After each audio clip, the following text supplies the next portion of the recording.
Korrupsionerlerden başı Tayyip Sarbaş da başladık. Ayağına sen çıkağız biz. Talap kılavuz. Bu hükümet olmadı. Bu birlik olmadı. İyi ki birlik benen güreşkenme tura gelip.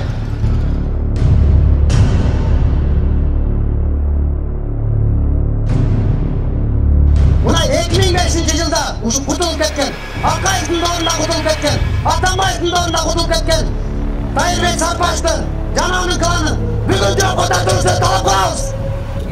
Emne üçün bizdin uşul жерибизде дүйнөлүк стандартка жооп берген ооруканалар жок.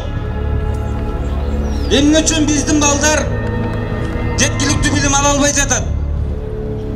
Эмне үчүн жогорку окуу жайын бүтүп Россияга кара жумуш издеп кетип атат биздин студенттерибиз, балдарыбыз, биздин кыздарыбыз?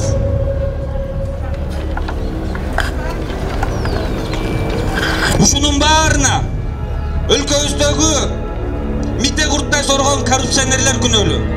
Эч кандай жылыш болбой атат. Ошол эле Таyyip Sarbaşовдун кадрлары отуруп алып, азыр карапайым элдин үнүн укпай тоготпой атат.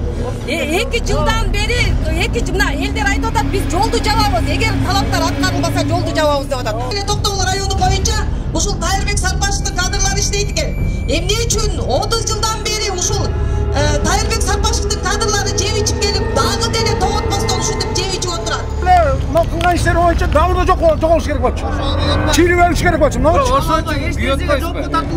эми дагы камалбайт бул, акчасы көп.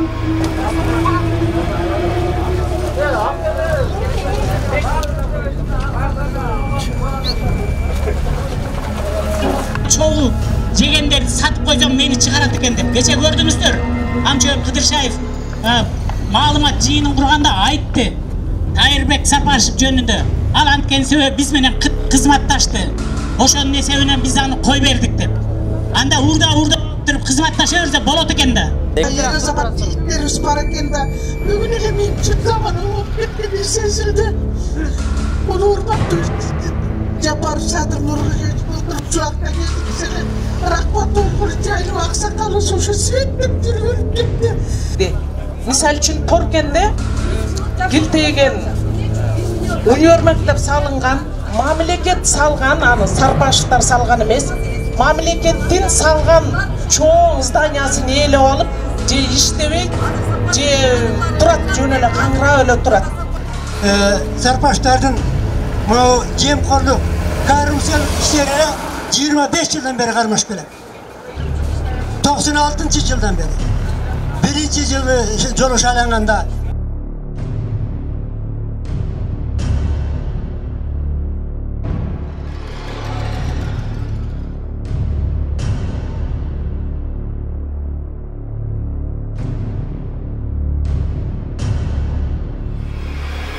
Başka ayınlarda uğurlar koldoп чыгып атышат.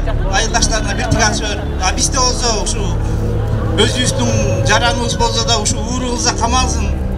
Бошолуп кеткендерине иштерибиз ачышып. Негизинде чын-чынына келгенде булардын орду түрмөдө болуш керек. Себеп дегенде мынакей ушу Токтогул районунда деле мынакей Тазабек Сарбашов деген акези бар. Ошонун айткан сөзү бар. Мага кошул. Эгер мага кошулсаң, ушул жерден орун берем иштегенге. Бул Токтогул районунда полный кадрды мен тейлем деген мага айткан сөзү бар. Мен ага жеп ичкичтерге кошулган эмесмин, ушул убакка кошулбай келатам. Бирок ушу департамент начальниги болуп 24-30 жылдан бери иштеп келатат. Бирок Токтогул элин чын-чынына келгенде бускан ушул да. Эгерде Тазабек Сарбашов Токтогулдан кете турган болсо, Токтогулда жылыш сөзсүз болот деп мен Садыр Жапаровго да айта алам. Мына ушул Tayyip Sarbaşovдун айынан экиге бөлүнүп, дал ушул жерде Борборлук аянтта Токтогулдун эли биз анда бала болуп турган кезде Токтогулдун эли каршы чыккан. Акаевдин кезинен бери бийликтен башы кетпеген ушу Sarbaşov бүгүнкү күндө сиздин да койнуңузга кирип отурат. Ошондуктан Токтогулдун эли терең ишенич менен бүгүн сизге резолюцияны кабыл алып сизге кайрылат. Siz el tarafından saylanan adamsınız. Sizge Toktogul eli talap kılat. Uşul Tayyip Sarbaşov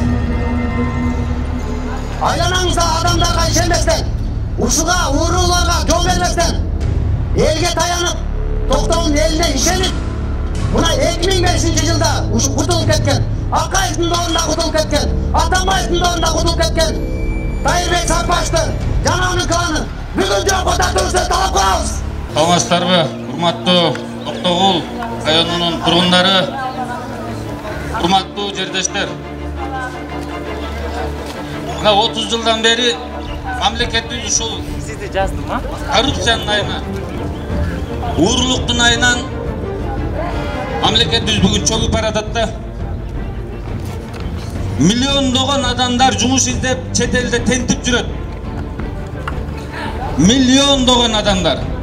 Мына ушул жерде турган ар бириңиздердин жок дегенде бирден экиден мигрант балдарыңыздар, мигрант тууганыңыздар бар.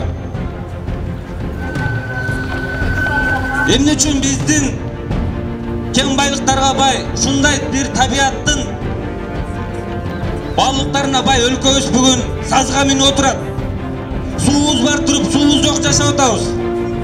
Электр энергиябыз өндүрүп отуруп, свети жок калып калып атабыз кээде. Эмне үчүн туугандар?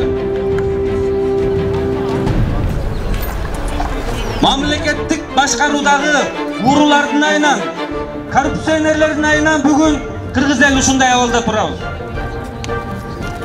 Эмне үчүн биздин ушул жерибизде дүйнөлүк стандартка жооп берген ооруканалар жок? Эмне үчүн биздин балдар жеткиликтүү билим ала албай жатат? Эмне үчүн жогорку окуу жайын бүтүп, Россияга кара жумуш издеп кетип атат биздин студенттерибиз, балдарыбыз, биздин кыздарыбыз?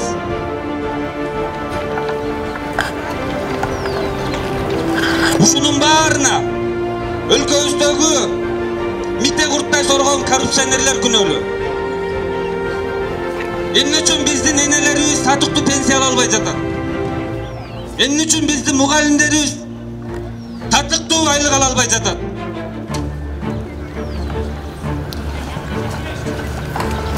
Мына биз Садыр Жапаровдун коррупцияга каршы жүргүзүп жаткан саясатын колдоп, башка аймактын, башка райондун элдериндей болуп, ушул биздин бала эле, биздин кулун эле бошотуп берип койгула деп чыккан жокпуз бүгүн. Биз уурулардай камалсын деп атабыз. Биз башка элдерди да чакырабыз ушул ууруларыңарды, коррупционер балдарыңарды коргобой, таза адамдардын келишине шарт түзгүлө, күрөшкүлө деп чыгып атабыз бүгүн. Бүгүн биз акыйкатты, чындыкты айтып чыгып атабыз ушул жерге.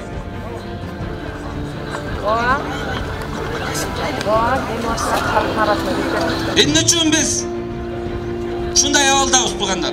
Кайдыгерликтин айынан, унчукпай жүрө бергендин айынан биз ушундай дүйнөдөгү эң жакыр мамлекетке айландык. Эң кедей мамлекетке айландык. 30 жылдык тарыхыбызда 3 жолу бийлик алмашылды. 3 жолу. Эмне үчүн алмашылды?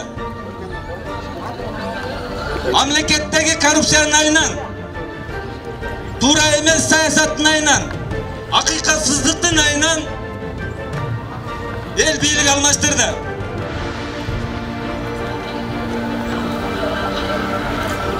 Билесиздер, мына жана жогоруда Болот досум да айтып кетти. Токтогул району кыргыз мамлекеттүүлүгүнө ат көтөргүч салым кошкон элбиз. Мына ГЭСтин алдында 28 айыл Токтогул шаары калган. Ошол учурда Токтогул элине электр энергия өз наркында берилет деделе. А бүгүн биз ортомчу компаниялардан 5 эсе 10 эсе кымбат алып атабыз. Бул электр энергия көйгөй, бул биздин Токтогулдун эң негизги көйгөйлөрүнүн бири. Мына ошол ГЭСте курулган чыгымды толуктоо үчүн атайын фонд түзүлгөн, билесиздер. 98-жылдан ушул күнгө чейин иштеп атат. Ошол фонддон курулган каналдарды айтып берели. Мазар сууда 53 миллион сомго курулган канал бүгүн бир тамчы суу чыкпай отурат. 53 миллион сом. Каражыгач айылында. Мындайлар санап отурсак, ар бир айылда спецфондду каалагандай тоноп жешкен. Ал фондду атайын бир уштап пайызын ошолор туйтунсун деп бөлдү эле өкмөт. Элдин жашоосун жеңилдетсин, элге кызмат кылсын деп келген акча эле ошол.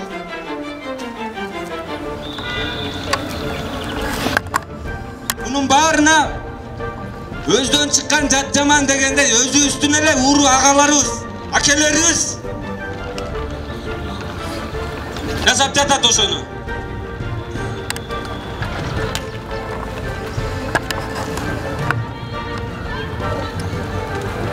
Мына туугандар, биз Садыр Жапаровго президентибиз мыйзамдуу талаптарыбызды айталы. Уурулар, коррупцияга сектелгендер, коррупционерлер, коррупциялык схемаларды түзгөндөр мыйзамдуу жазага тартылсын деп атабыз. Экинчиси,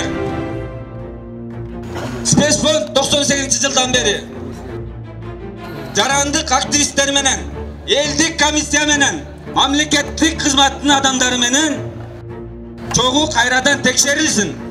Мыйзамдуу жазасын алсын ким болсо дагы.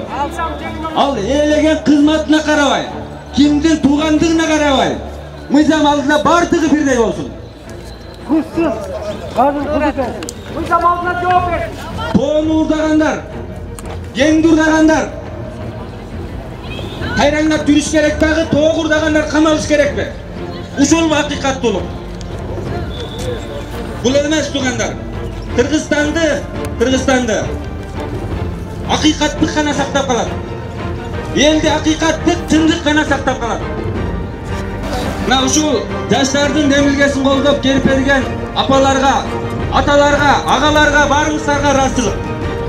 Биз чоң күрөштү баштадык. Башыбызды канжыгага байладык. Биз аягына чыгабыз буюрса. Сиздердин колдооңуздар менен. Рахмат.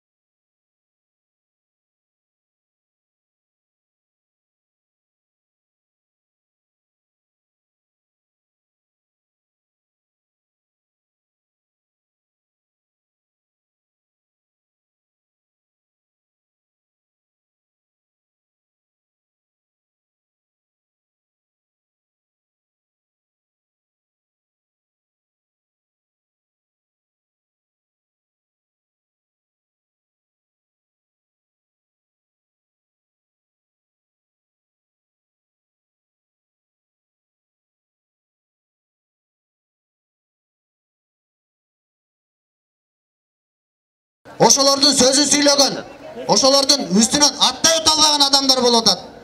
Мына бүгүнкү биздин темабыз ушул. Токтогул шаарындагы ири коррупционерлер, эбегейсиз байлыкка ээ болгон адамдар жоопко тартылыш керек. Мыйзам чегинде. Бүгүн биздин талап өлкө башчы Садыр Нуркожой Жапаровго жетиш керек. Ошондуктан сиздерден бир нерсени суранам. Мен сиздерге бир нерсе айтайын, сиздер ошону ынанып кайталап коесуздар. Сарпашев камалсынбы? Мен түшүнүп атам, агайып туугандар, бүгүн биз аспыз, бүгүн биз саспыз, бирок биз чоң жүрүштөр кичинек адамдан келет. Мына сөз жетпейт, маалымат жетпейт, бүгүн ас болуп атабыз. Бүгүн биз көбөйөбүз, бирок кыргыз эл эмне болду? Шайлоо болгондо гана келе калабыз. Биз ишенген депутаттар гана. Ошолор парламентте үн көтөрүш керек эле. Андай болгон жок. Эмне үчүн мен сиздерге айтып берейин аны жол жобосундагы. Анткени табакташ бирине бири жетелеп, мына спецфондду трамплин кылып ошол жерде жеткен биздин депутаттар бар. Буну биз жашырбашыбыз керек. Ошондуктан биздин талабыбызды эч ким талашпайт. Жөнөкөй адамдар өзүбүздүн талапты өзүбүз талашабыз. Сарпаш камалсынбы? Ар бирибиз күрөшпөсөк, булардын укуругу узун, булардын акчалары бар, булардын бийлиги бар, булардын тааныштары бар. Булар эч убакта бизге жеңилип бербейт. Ошон үчүн карапайым эл биз ар бирибиз жалкоолук кылбастан, кайдыгер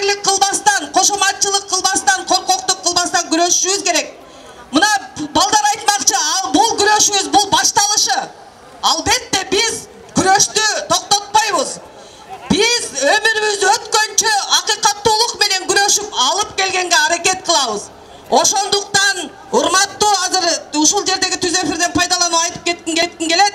Мен Бечелова Эльмира, Токтогул районунда Өзгөрүш айыл өкмөтүндө чоңоюп өскөм. Өзүм Бишкекте жашайм, Бишкектин ишкер болуп иштейм.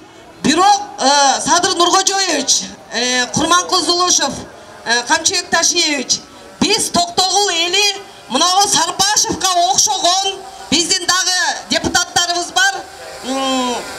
Ушуга окшогон депутаттар ушу 30 жылдан бери өзлөрү кыргыз элинин, Токтогул элинин ырыскыларын жеп, чутуп, байып, азыр жыргал жашоодо жашап атышат. Эмне үчүн жооп бербеш керек? Биз Сарпашевдин камалышын талап кылабыз. Биз Сарпашевдин камалышын сурайбыз. Сарпашевка өтүп кеткен жерлер, Сарпашевка өтүп кеткен мекемелер карапайым элге, Токтогул районунун администрациясына, ар бир айыл өкмөттөргө өткөрүлүп берилүүсүн талап кылабыз. Биз Садыр Нуркожоевичти кандай дүпүрөп тозуп алдык элек. Азыр дагы күндүн ыстыгына карабай ушунча эл келип отурабыз.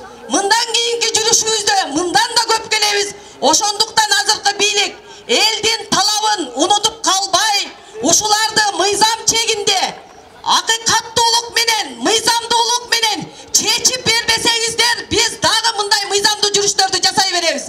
Анткени биз акыйкаттуулукка суусап калган элбиз.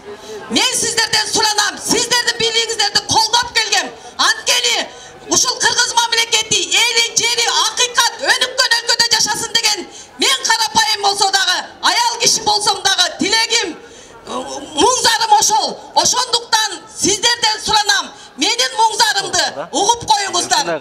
Мен бул эле жер эмес, Бишкектеги ушул өзүмдүн иштеген жериме, өзүмдүн жашаган жеримдин коррупциясы менен күрөшүп жүргөн адаммын. Ошондуктан сиздерден дагы бир жолу суранам, акыйкаттуулукту, карапайым элдин акыйкаттуулугун, талабын, сунуштарын аткарууңуздарды көңүл бөлүп, ушул бардыгын мыйзам чегинде бардыгын аткарып, тез аранын ичинде чечим чыгарып беришиңиздерди суранам. Текшерип апарсак кабыл албай ушуга чейин сүйрөдү. Анан азыркы мынагу Садыр Нуркожоевич, Камчыбек Кыдыршаевич, Курманкул Зулушевторго ишенич артып, ушуларга эмесин колдоп, мына ушул жардам кылып, уурулар камалсын, башка айылдарда уурулар колдоп чыгып атышат, айылдаштарына бир тик ачып берип. Бизде болсо ушу өзүбүздүн жараныбыз болсо да ушу ууру кылса камалсын, бошолуп кеткендерине иштерибиз ачышып, ушуга чыгып атабыз. Ушуга кайдыгер карабай ысыкта да келип атасыздар. Чоң рахмат. Мен сөзгө чорго баракмын, просто акыйкаттыкка жетишибиз керек. Биз азыркы бийликке ишенебиз, ушуларды бизди кабыл алып берсе, Токтогулдун көйгөйлөрүн бүт. Ушул тарых барактарын ачкан, көлдүн түйүндө жашоо кантип бүгүнкү Токтогулга келген, ушулардын баары менен тааныштырган Абдиш Айылчиевди чакырам. Абдиш Айылчиев агай, келип коюңуз. Ассаламу алейкум, урматтуу жердештерим, бир туугандарым. Өзү Токтогул эли башкача элде, Кыргызстан боюнчачы, элдин бардыгы чоңдору камалса, чыгаргыла деп митингге чыгып атат. Биздин эл болсо, тамактан чыгарса, кайра камакка киргиле деп, киргисин деп митинг чыгып атат. Себеби дегенде биз сөздү беккан элбиз. Биз деген түптүү элбиз. Кыргыздын борбору, Кыргыздын тарыхы, кылымдаган тарыхы ушу Токтогул жергесинде болгон. Биз ушундай Сарпашевтай акмактардын азабынан, ушундай коррупциялардын азабынан ушул күнгө түшкеле атабыз. Айланайын туугандар, биз азыр эски Токтогулдан көчүп чыккан элбиз, убагында укугу тебеленген элбиз. Биз таштын үстүнө, кумдун үстүнө көчүп чыккан элбиз. Башка жерде үлүшкө 50 гектар, 30 гектар жер алган элдер бар. Ал эми мен Караөңгөгө барып, тасманы тартып атканда жоголгон беш тартып атканда 3 сотук менен 5 сотукка таштын кырына, жардын кырына үй солуп аткан кишилер бар экен. Суу чыкпай жаткан жерлер бар экен. Бизде Токтогулда 4 дарыя агып өтөт. Нарын, Төркен, Чишкан, Уздахмат. Дагы эле суу жетпейт. Бул деген эмне? Бизге миллиардтан ашык акча өкмөт берди. Өкмөткө рахмат айтышыбыз керек. Спецфондто. Бирок ошо миллиардтан ашкан акчанын жарымы жок. Жарымы кумга сиңип кетти. Жешти ушулар. Спецфондду уюштуруп алып, спецфонддун башына туруп алып, бүт акчаны жеп бүтүштү.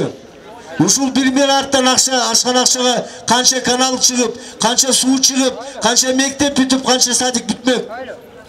Биз качанга чейин кайдыгер болобуз? Мына бүгүн чакырсак ушундай бир уч эл келди. Бу деген туура эмес, туугандарым. Бу деген биз өзүбүздүн тарыхка, келечекке балта чаап атабыз. Biz özümüz güreşmesek biz için hiç kim çüyden gelip geminden gelip boştan okattan gelip biz için güreşip vermeydi. Biz degen hukuku tevelengen elbis uağında göçüp çıkkanda taştın üstüne çanga bunu Toktoğul'dun üstü boppos tala olçu gününe 20 ımırıkay çarşagan gündür bolgan çangdan.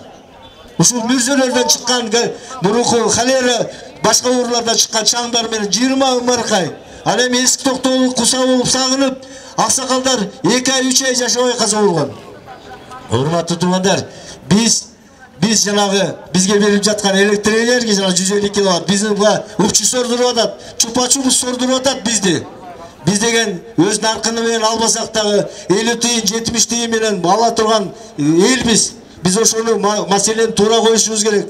Кудайым буйруса ушул фильмди тартып бүтүп атабыз болгон бейишти. Жакында дагы тартуу процесстер жүрөт Токтогулда, эски Токтогул жөнүндө.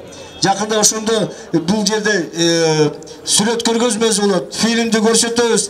Бишкектеги бүт депутат, өкмөт, президентке чейин көрсөтөбүз. Токтогулдун элине мисалы башка жерден жер берип келе. Азыр ар бир айылда канча деген жаштар үйү жок, жери жок отурат. Трансформация кылып турган жер жок Токтогулда. Биз 30 миңден ашык гектардын суун алдына калтырганбыз. Бизге чүйдөн жер бериш керек жаштарга. Биз ошол өсүп келаткан балдарга кайсы жактан жер беребиз? Ошолорду ойлонушубуз керек. Келечекти ойлонушубуз керек туугандар. Ушундай коррупционерлер бул чет эле дагы башкасын дагы баарын алып чыгабыз. Бүт жерлерди бөлүп алган. 5000 гектардан, карганча гектардан bir жерлерди бөлүп алышпыз Токтогулда. А башка элде бир 50 соттуктар жери жок адамдар бар экен. Жер салайын десе, там салайын десе балдары bir үйдөн 5тен бала бар экен, там сала албаган. Бул эмне деген? Ошон үчүн туугандар баарыңар биригип келечекти түзөлө урматтуу туугандар. Сарпашев камалсынбы? Камалсын. Рахмат. Мен өзім автовокзалдың жанында жашайм. Мына ошол автовокзал деген ушул Токтогул шаарчасы болуп калгандайын биз үчүн аба менен суудай аябай керек экен. Мен ошол жерде отуруп, ошого аябай тынчсызданып отурам. Себеби деген ошол жерде канча деген жерди ээлеп бир кишинин колунда турат.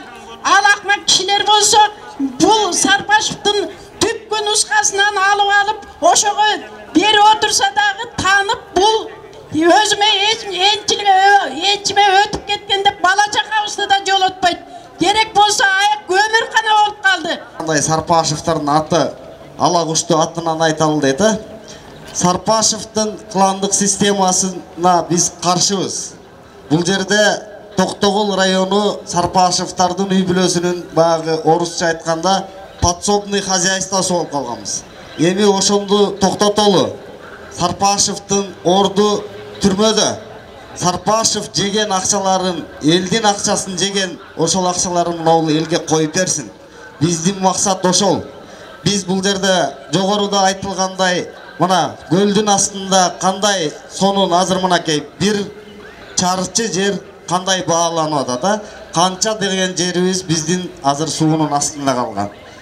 Мындайча айтканда түшүм бере турган жакшы жерлерибиз суунун астында, суугат жерлерибиз калган. Эми ошонун үзүрүн бир эле адамдар көрбөстөн жалпы эл көрсүн. Ошол эле мына электр энергиянын өндүрүлгөн өзүнүн өздүк наркында Токтогул элине беребиз деген обещаниялар болгон. Бул нерселер аткарылбай келатат. Ушул жерге ошол биз шайлаган азыркы убактагы президентибиз Жапаров Садыр Нуркожоевич дагы биринчи маселем кылып ушуну чечем деп элге убадасын берип кеткен. Бирок Кудай кааласа 2 айдан кийин 1 жыл болот, ал нерселер аткарылбай келүүдө. мына депутаттар, активисттер айтып келатат. Биздин жанагы жогорку кеңеште отурган чимкирик депутаттарыбыз 13 миллион долларга мыйзам жазышкан. Ушуларды коргоп бериш үчүн жазышкан. Ал 13 миллион доллар биринчи жолу жазылган мыйзамды билесиздер. Элге иштеген жок. А бул мыйзамдарда керек болсо иштебейт. Түкүрбө, чимкирбе деп атып эмне болду? Чимкириктер кайра өзү шерменде болушту. Ошонун ичинде мына жанагы жазык тууралуу кодексти мен ушул трибунадан пайдаланып айтат элем. Генералдык прокурорго Курманкул Зулушевичке. Сиз ошол өздөрү кандай мыйзамды жогорку кеңештен кабыл алып берген болсо, ошондой кылып кайра тез аранын ичинде оңдоп беришсин. Болбосо бүгүнкү күндөгү тергөөчүлөр менен кызматташты деп анда баардыгы эле чыгып кетет. Сиздердин камап атканыңыздан анда менин оюмча бекер эле болот. Ошондук себептен ошол алар кандай кылып колу менен кнопканы басса, эртеңки күнү да ошондой кылып туруп кайра оңдоп беришсин. Тергөө менен кызматташабыз деп бирин-бири сатышып, булар 30 жылга жерин бардык нерсени сатып келди, а бүгүн бири-бирин сата берет бүгүн отуруп алып. Ошону менен биринин куйругун бири кармап, а жерде эч кандай күнөөлүү табылбайт. Курманкул Зулушев өзү да айтты, бул тергөөнү. Мындай нерсени токтотуш керек. Болбосо бул өнөкөткө айланат, кайра жаңы коррупцияга жол ачып берет керек болсо. Урдап алып туруп, 5 миллион урдаган болсо 1 миллионун мен кайра ордуна төгүп берем. Калган мени менен чогуу жегендерди сатып койсом мени чыгарат экен деп. Кече көрдүңүздөр. Амчыбек Кыдыршаев маалымат жыйынын курганда айтты. Тайырбек Сарпашев жөнүндө. Ал анткени себеби биз менен кызматташты. Ошонун эсебинен биз аны кой бердик деп. Анда урда туруп кызматташа берсе болот экен да. Ошондук себептен мына жаштардын демилгезеге риски ашсын десе, генералдык прокурор Курманкул Зулушевке дайыр жолу кайрылган. Ошол мыйзамды тез аранын ичинде артты көздөй кайрытып, ал иштеген жок. Туура, ал сырттан келген акчанын эсебинен мыйзам кабыл алынды. Кайра мына жаңы бийлик келдиңер, эгер чында ошону менен күрөшөбүз десеңер, мыйзамды кайра оңдоп бергиле. Ошондо мыйзамдуу жол ачылат. Сиздерге дагы келечегиңизге да жакшы. Вокзалды тинтип отабыз. Вокзалдын несин карап атасыңар? Вокзалды көрүп атасыңар. Кычыраган кышта апаларыбыз болсо жаанда жамгырда турду. Ошол жерде навес кылып койбойсуңарбы деп айтсак, ал вопроско эч ким жооп берген жок. Ошого биз кайдыгер карабай, биз ушу Болот мырза, ошондой эле жаш балдар бардыгыбыз чогулуп, ошол жерден эмне себептен жеке менчикке өтүп кеткен, бул деген мамлекеттин менчикте туруш керек эле го деп биз өзүбүзгө өзүбүз суроо берип, ошо ишти иликтеп баштадык. Ошо иликтегенде 2009-жылы Тайырбек Сарпашев акеси Тазабек Сарпашев баштыгы Токтогулду 30 жылдан бери кураткан. Ошолор бардыгы уюштуруп, Өзбекстандан келген биздин жараныбыз Халилов, Кыргызбаев. Абдулхалил Кыргызбаев деген кишиге тендер аркылуу, акция аркылуу өткөрүп, мыйзамдуу жол менен өттү деп бүгүнкү күндө карап турушат. 2009-жылы ошо акцияга катышканда, бул менде да акча бар болчу, ошо вокзалда сатып алып турган. 585 миң сомго сатып алган. Ошол убакта мен Максимовка көчөдөн 690 миң сомго үй алгам. Эсти мен ошо вокзалды 585 миңге сатылып турган билгенде мен да алмапмын ошо вокзалды. Бирок мен азыр ушу жаштардын, ушу аталарыбыздын кыйналганын көрүп, ушу эл үчүн бекер бермекмин ошону вокзалды. Ошондуктан биз эмне себептен чыгып атабыз? Ошо мен мына жанатан бери мен айтып аткан, мен айтып турган сөздөрүм баарын айтып коюшту. Мен ушу Тайырбек Сарпашевка кайрылат элем. Ушу үнүбүздү уксаңыз, ушу Токтогул эли үчүн бир жакшы иш кылып, ушу автобекетибизди элге кайтарып берсин. Кайтарып берсинби достор? Ошо биздин талабыбыз ушу автобекетибизди кайтарып берсин. Уктап жатырсыздар сиздер бүгүн. Эртең ойгонсоңор балаңар кул болуп төрөлгөн болот. Анткени бүгүн мамлекеттин башында 5 миллиард доллар бар, унутпагыла. Ар бириңердин балаңардын башында. Мына ар бириңер ошо жол киреден төлөйсүңөр, бензинден төлөйсүңөр. Акыры барыбыз жок болууга алып келет. Биз жашоодо ит эмеспиз. Биз жаралып туруп анан көйүп туруп эле кетип калганда ит эмеспиз. Биз өнүккөн мамлекетте жашагыбыз келет. Мен жаштарга кайрылам. ушул мени телевидениядан көргөн жаштар, кредитиңер менен чырмалып келе албайсыңар. Кредитиңердин процент болсо 45-50% көрүп атат. Мына мен дагы бүгүн Мөл Булакта кредиттемин. Азыр бул жерде сүйлөп, эртең барып кайра баш менен жер казам мен дагы. Мына активдүү коом болуш кыйын. Мына ошондой кыйынчылыктар карабай биз да Бишкектен бери келип атабыз. Кетпес хам болушкан. Себеп дегенде алар деген ошо Сарпашевтар колдоп, коргоп турушат. Района өз алдынча эч кандай чечим чыгара албайт. Биздин билим берүү тармагы аябай начарлап кеткен. Акчасы бар киши Сарпашевдин кишиси келет дагы болду. Ошол отурат, иш алып бара албайбы болду. Ошол жерде отура карматтым эле, бирок эч кандай реакция болбой атат.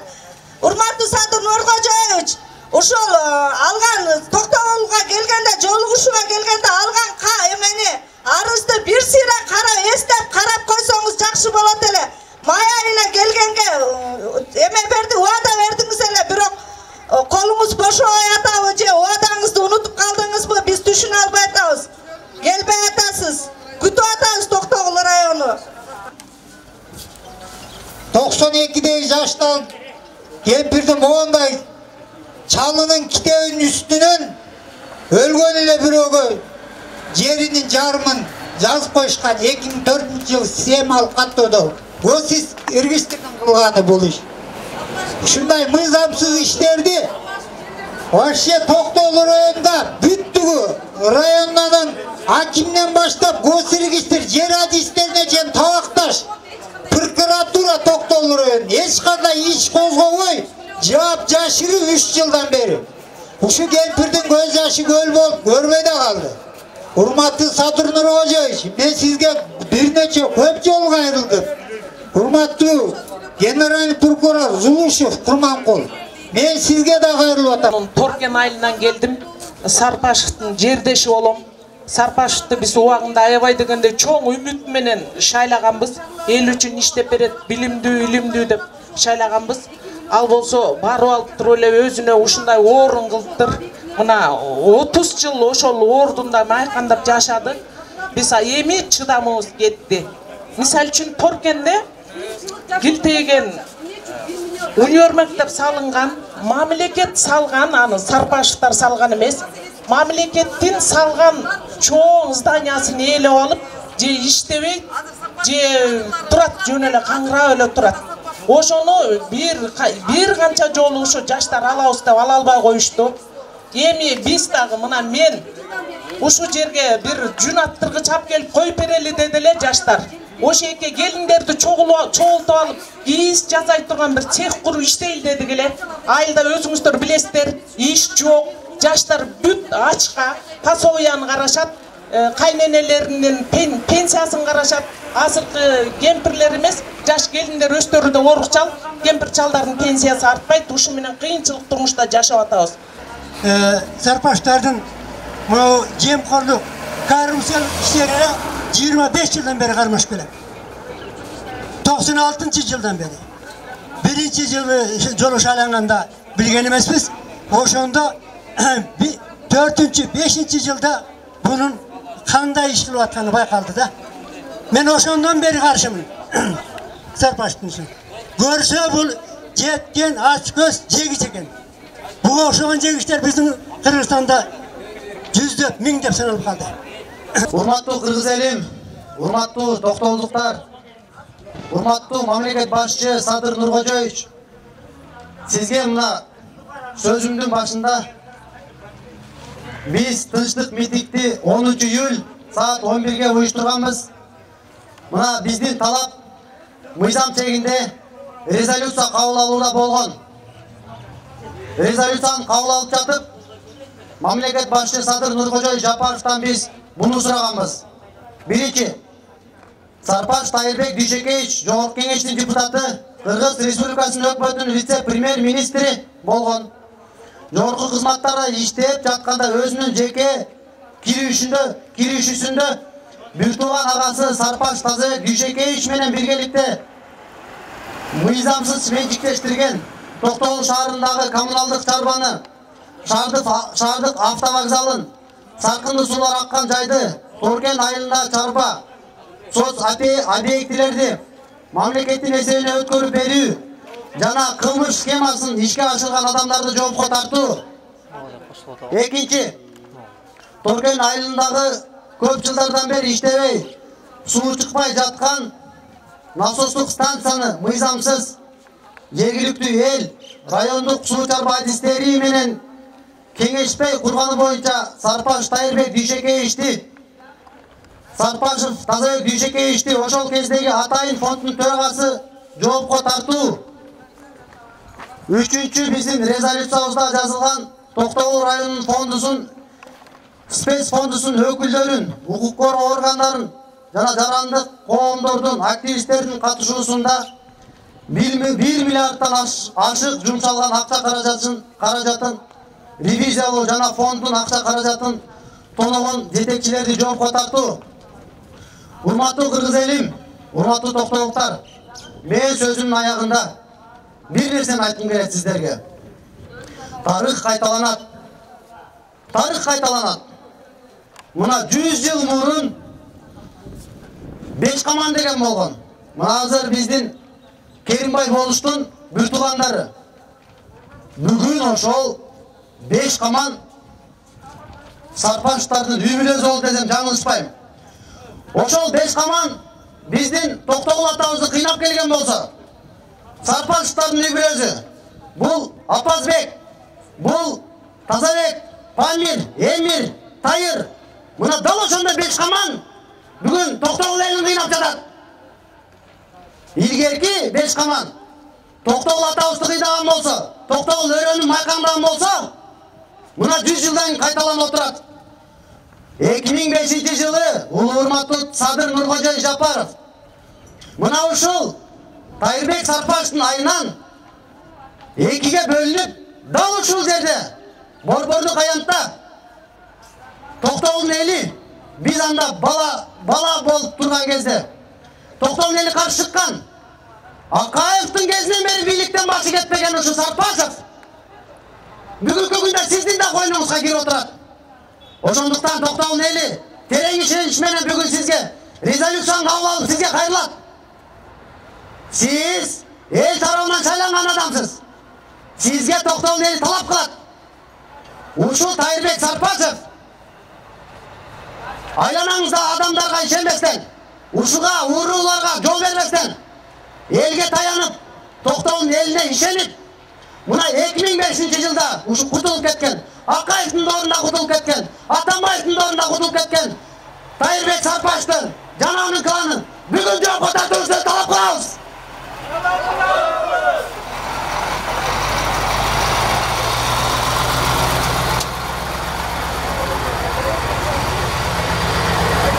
Урматтуу Тайыр, урматтуу Садыр Нуркожоевич, мына көрүп отургандай машиналардагы бүгүн буга чейин айтып келгенбиз.